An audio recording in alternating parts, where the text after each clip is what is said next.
Ibu-ibu wal hadirat jamaah majelis salim, itulah lugat atau terjemah Sundanya. Dan sekarang Indonesia juga insyaallah penjelasannya yang jelas masih tentang maksiat-maksiat yang disebabkan oleh badan. Nah, diantaranya sebagaimana tadi dikatakan watarwi juzaipi,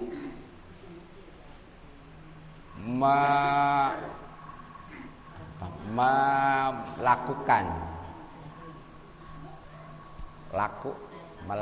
ya. Melakukan di sini maksudnya bukan mengerjakan, bukan ya. Bukan. Ya. Kan kalau bahasa Sundanya memayukeun ya. Ini ya supaya laku gitu, berarti ininya melakukan. Uang palsu. Tuh, itu sama ya. Dosa itu, maksiat. Ya karena kan uang palsu mah bisa memang itu udah kadaluarsa. Ya apalagi kalau uang palsunya memang seperti ya yang mainan anak-anak tuh ya. Ya kan sekarang mah uang palsu juga itu luar biasa.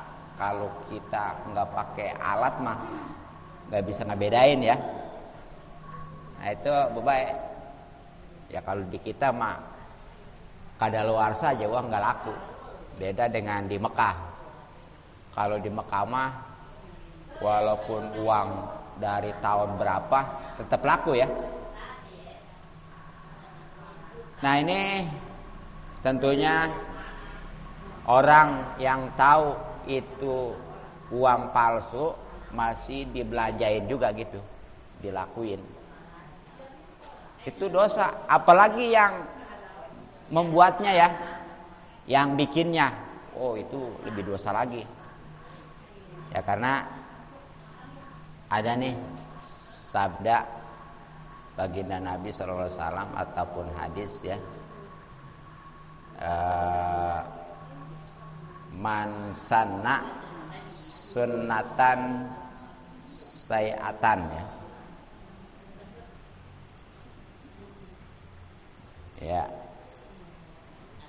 Lengkapnya man sanna fil islami sunnatan sayyatan kana alaihi wizruha wa wizru man amila biha min badihi min ghairi ayan kusa min auzarihim sayun.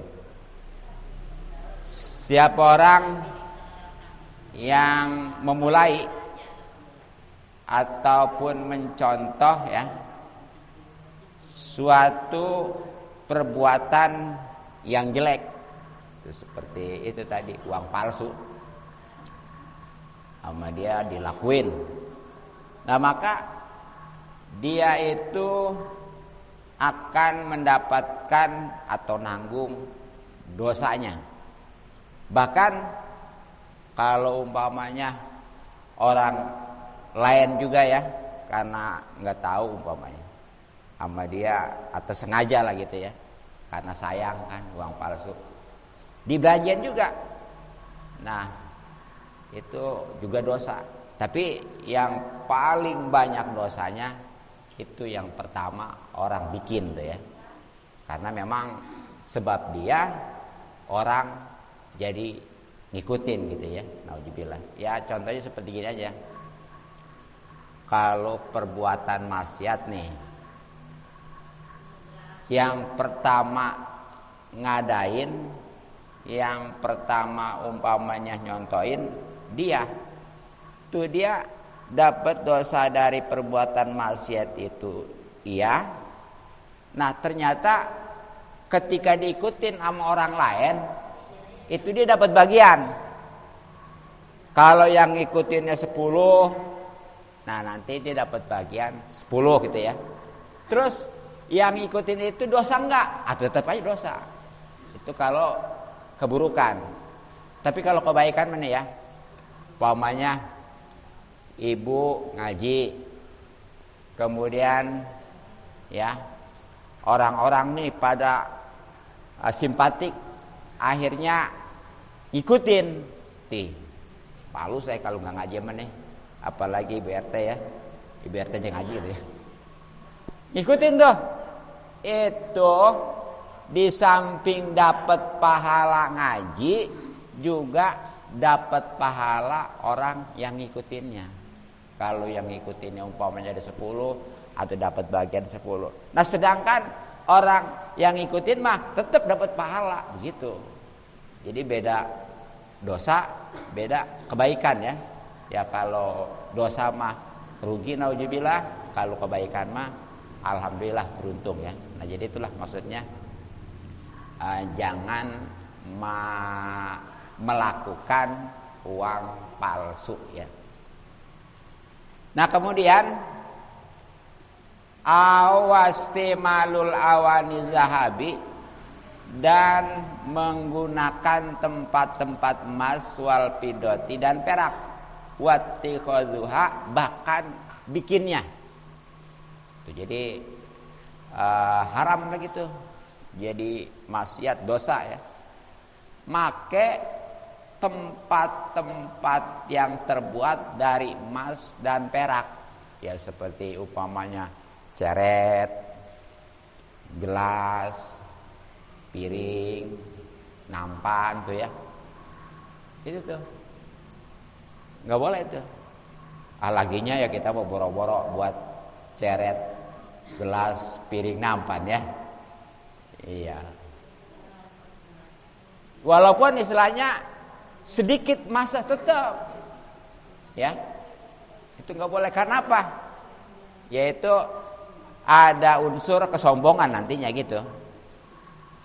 Jadi makanya jangan mentang-mentang orang kaya ya, ceretnya dari emas. Terus yang dari Mekah itu yang kuning gimana tuh? Itu bukan ya. Semprotan juga bukan teman. Jadi kalau memang dari emas walaupun semprotan juga itu tetap haram. Ya, termasuk juga itu orang yang bikin-bikinnya tuh, yang banyak karyawannya. Umpamanya ada pabrik yang memproduksi ceret, gelas, terus sendok, piring atau nampan dari emas, juga perak ya. Itu bosnya mah keruana PT-nya ya. Ternyata tuh karyawannya juga sama, itu dosa. Bahkan hasilnya nih, sesuatu perbuatan yang maksiat, kalau dia kerja kemudian digaji, itu gajinya nggak halal. Contoh, orang Islam dia jadi tukang umpamanya, yang tukang bangun rumah itu ya, ada proyek ngebangun gereja atau biara ya, pokoknya mah yang bukan untuk peribadatan orang Islam aja. Itu karena ya bahasanya dia mah tukang ya, kerja aja. Bahkan dia bahasanya kan saya mah kerja.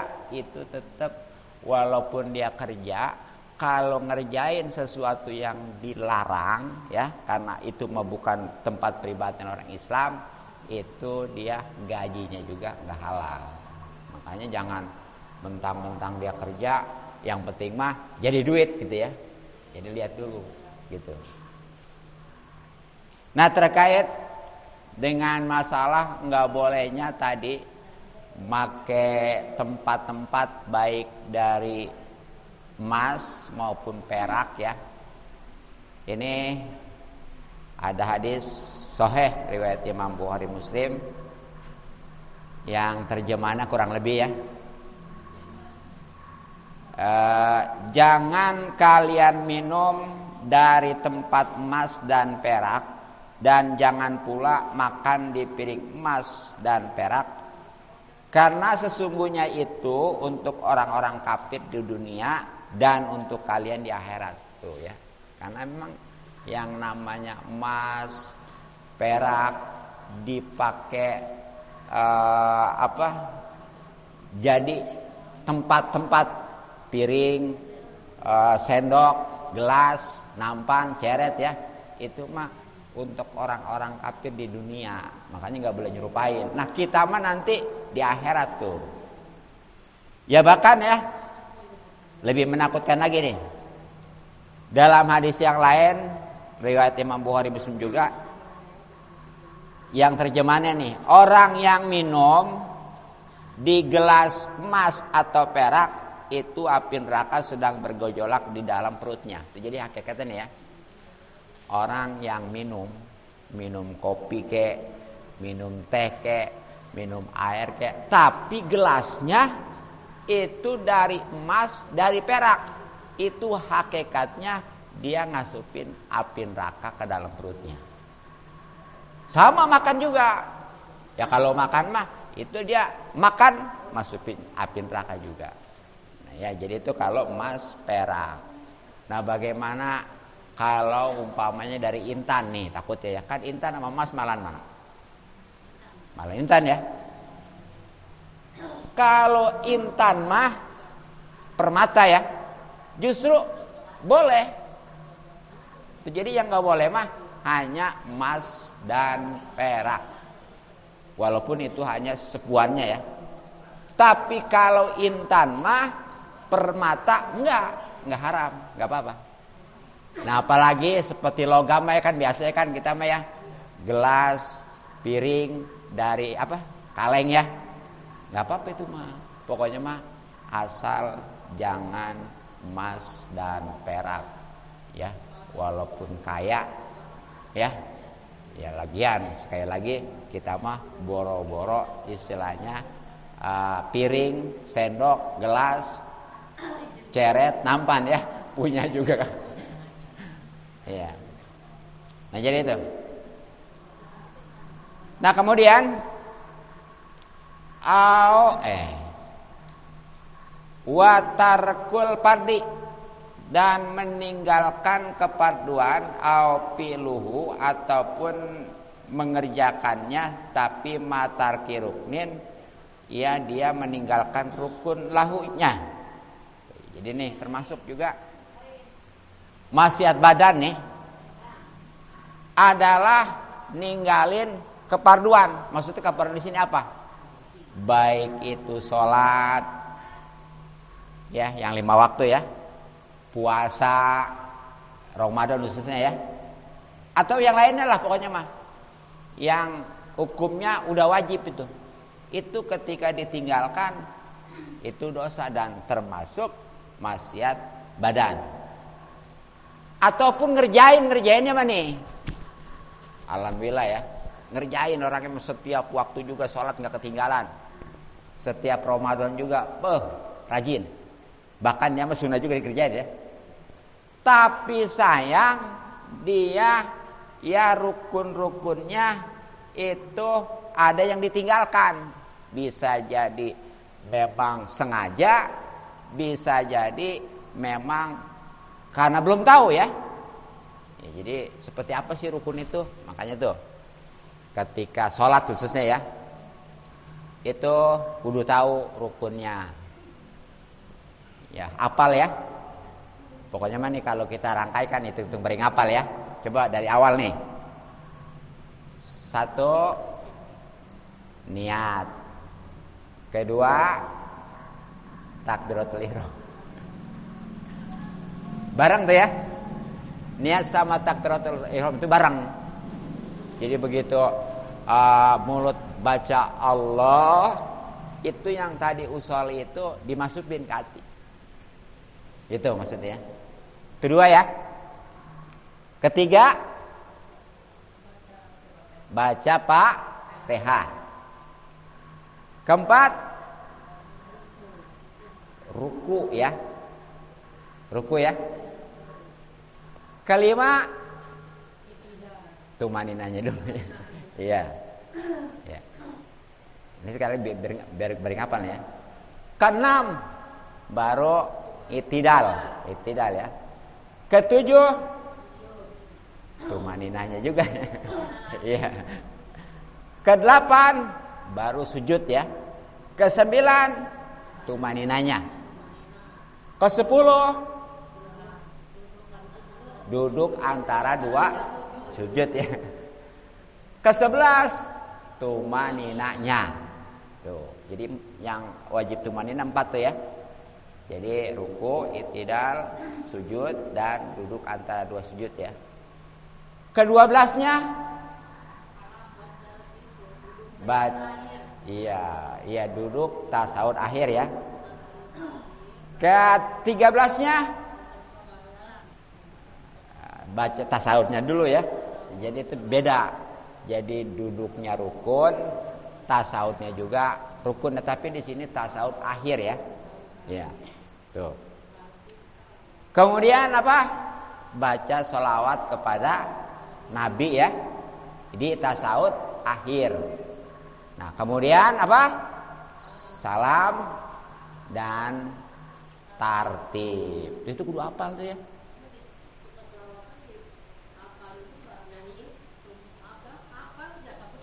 Iya, gitu ya. Gak apa-apa sih, yang penting kita. Jadi nih, seperti ketika waktu kita ruku, ini nih wajib karena rukun gitu ya. Ketika kita i'tidal, ini wajib karena rukun gitu. Jadi jangan sampai yang wajib ini ditekadin sunnah gitu loh, yang nggak boleh. Kalau mau ditekadin semua rukun sholat wajib nggak apa-apa. Maksudnya semua kerjaan sholat itu wajib nggak apa-apa. Jangan asal yang wajib ditekadin sunnah, itu yang nggak boleh ya. Gitu ya. Nah, atau nih dia ngerjain mah tuh yang wajib khusus sholat, tetapi ninggalin syarat juga tuh, makanya kudu apal lagi syarat sholat tuh. Ya tentunya syarat sholat itu kudu suci daripada 2 hadas, baik hadas kecil maupun hadas besar ya.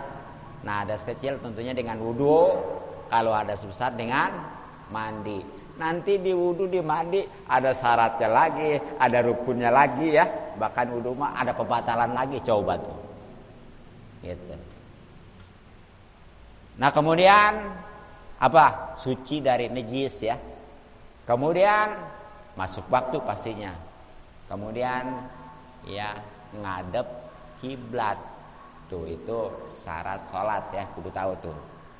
Nah, sebab sekali lagi walaupun dia ngerjain, kalau memang ninggalin syarat ataupun rukunnya, itu hakikatnya dia belum ngerjain. Gitu ya. Nah, makanya itu di dalam surat Al-Maun itu kan ada ayat bagaimana Allah Subhanahu wa taala berfirman, a'udzubillahi minasyaitonirrajim, bismillahirrahmanirrahim. Fawailul lil musallin ya. Apal semua juga ya. Wel itu kecelakaan atau neraka wel. Bagi orang-orang yang sholat. Orang sholat celaka bagaimana yang gak sholat ya. Nah, makanya lanjutin ayat ini. Enggak semua yang sholat celaka, enggak semuanya yang sholat itu masuk neraka. Yang sholat masuk neraka adalah alladzina hum an sholatim sahun. Itu yang sholatnya lalai. Kelalaian ini bisa jadi kelewat waktu ya. Ngerjain mah, tapi sampai habis waktu. Iya, termasuk nih waktunya mah tepat ya, di johor ngejor, tapi dia itu nggak tahu syarat rukunnya sholat. Itu sama ya. Makanya jangan bosan-bosan untuk belajar tentang ilmu sholat ya, gitu. Kemudian pilih mubtilin lahu, ataupun dia itu ngerjain sholatnya ya, tapi dia itu tetap masih melakukan yang ngebatalin sholat. Bahaya itu lagi, makanya kudu tahu juga tuh. Di samping tadi kudu tahu syaratnya sholat, rukunnya sholat, juga pembatalannya. Jadi di sholat mah yang wajib kudu diketahui 3 ya. Maksudnya 3 ini bukan 3 doang, 3 kelompok. 1 syarat, 2 rukun, 3 pembatalan. Sama wudu juga. Kalau mandi hanya 2. 1 syarat, keduanya rukun, nggak ada pembatalan mandi enak. Gitu ya. Nah emang nih yang ngebatalin sholat itu seperti apa contohnya? Ini berbeda ya. Ya seperti dia itu nengok waktu sholat nih. Masa iya orang sholat nengok? Mungkin ya. Nah nih yang batal ini ukurannya bukannya muka. Kalau muka mah nih wajah, enggak batal. Lagi sholat kan ada kiblat ya. Kemudian mukanya nih, umpamanya nengok ke kanan, enggak batal. Yang batal ini nih dadanya kalau berpaling. Enggak boleh itu ya. Emang suka ada gitu orang yang umpamanya dadanya itu berpaling kalau sholat. Ada, bisa jadi nih.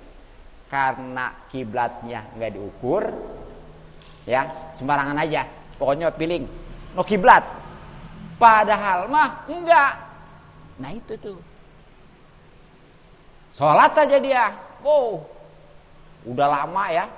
Terus juga sholatnya bukan yang wajib aja, yang sunnah juga dikerjain. Itu kalau memang dia berpaling, enggak ngadep kiblat, tetap itu hukumnya dia hakikatnya belum sholat karena enggak sah. Iya, iya. Tapi ada yang begitu, ada yang situ. Aku udah sering dikasih tahu sih, jangan gitu tuh udah terlalu lewat gitu. Yang begini dipamerin sedikit, tapi tetap aja begitu. Gimana?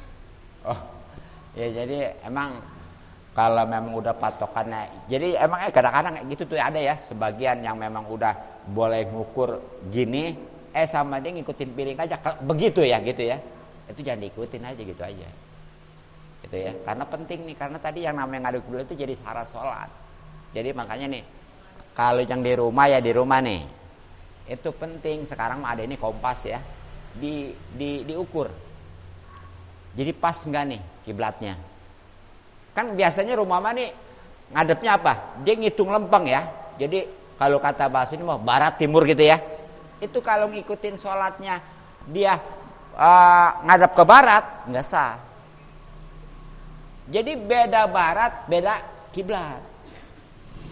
Kalau kiblat mah itu rada, pokoknya mah rada ke arah utara dikit ya. Kan gampangnya ngiblat nih, lempeng nih. Itu rada sedikit ke utara. Kalau dia ngikutin aja seperti di rumah, nggak sah itu. Nah termasuk nih ya, yang biasanya suka berpaling dari arah kiblat, nggak ngadep kiblat ya. Ini mah mending udah beres sholatnya. Tapi ini kalau nggak ada ilmunya bisa jadi bukannya dapat pahala malah dosa seperti gini nih. Dia uluk salam, assalamualaikum warahmatullahi ya. Ini yang nengok bukannya mukanya doang, tapi badannya nih. Jadi gitu ya, kan kalau kita mau nengoknya begitu udah assalamualaikum warahmatullahi ya. Jadi assalamualaikum warahmatullahi. Ntar balik lagi assalamualaikum warahmatullahi gitu ya. Ini kadang-kadang nih assalamualaikum warahmatullahi.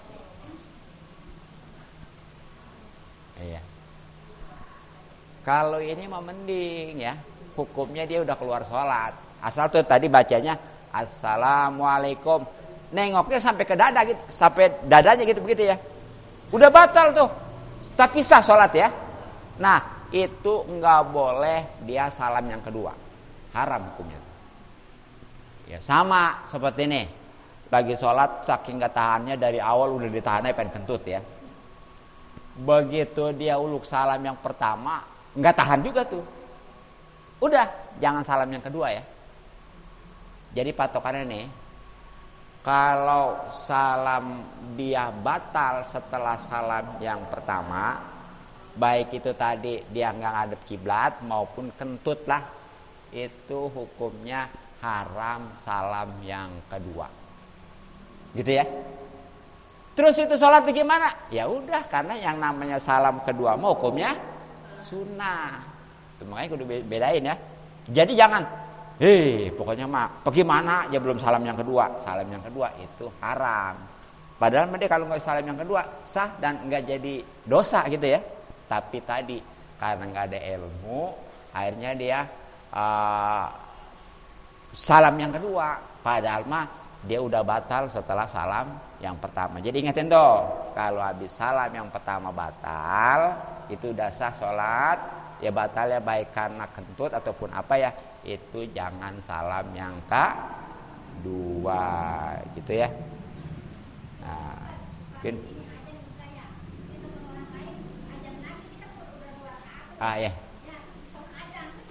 nggak apa-apa. Jadi gini, kalau memang kita nih sholat ya karena udah kedengar azan ya, barang udah sholat atau lagi sholat ya, ada yang azan lagi, nggak apa-apa. Yang penting kita udah patokannya nih yang pertama udah masuk waktu, gitu aja, yakin ya, gitu. Nih makanya yang azan itu apalagi di speaker itu, kalau yang umpamanya udah lewat mah jangan pakai speaker lah. Takutnya doang gini ya, orang tadinya udah sholat, lagi sholat ya, karena ngedenger azan yang pertama, begitu di tengah-tengah sholat denger azan lagi, akhirnya dia, bagaimana nih, bisa batal itu, ragu-ragu batal.